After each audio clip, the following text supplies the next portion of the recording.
Virtually every day, from the day you were born, you have been covering yourself with clothes. Socks, pants, t-shirts, jeans, shirts, skirts. These are just some of the thousands of clothes you wear. All of these clothes have a special connection with you. They have a truly intimate physical relationship with you and your body. No other product gets as close to your body as your clothes. But have you ever stopped to think about who else has touched your clothes before you've worn them? Have you ever wondered how many other people have also an intimate relationship with your clothes? And who are these people? Even a simple cotton t-shirt needs an army of workers to grow the cotton, spin the yarns, knit the fabrics, and sew the garment together. Their hands have made your clothes. So how many pairs of hands do you think are needed to make your t-shirt? How many hands have touched your clothes before you? Here are some of those workers thinking about that question. There must be at least the hands of 4 or 5 people involved in making the t-shirt. Maybe 10 people have worked on making the garment. As far as I know, I think at least 15 to 20 pairs of hands must have touched the t-shirt.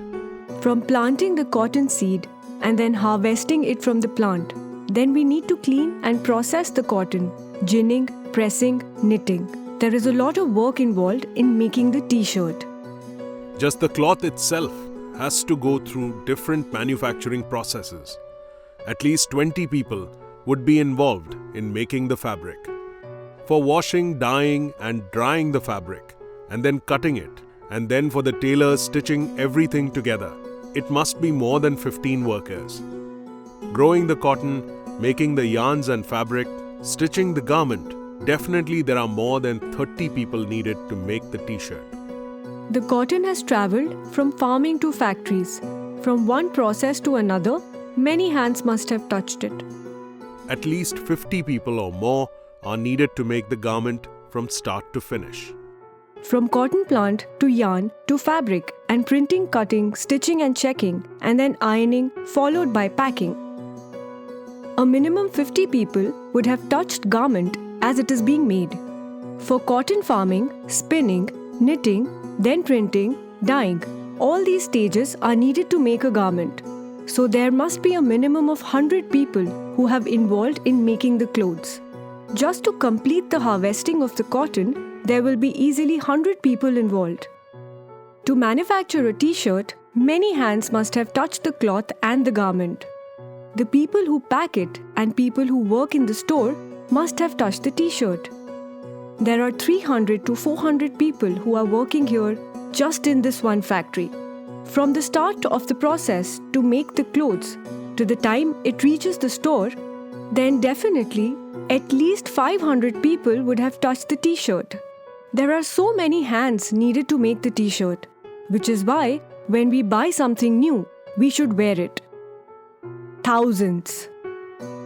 We don't often think about who made our clothes, but the process of making our clothes is complex and involves many different processes.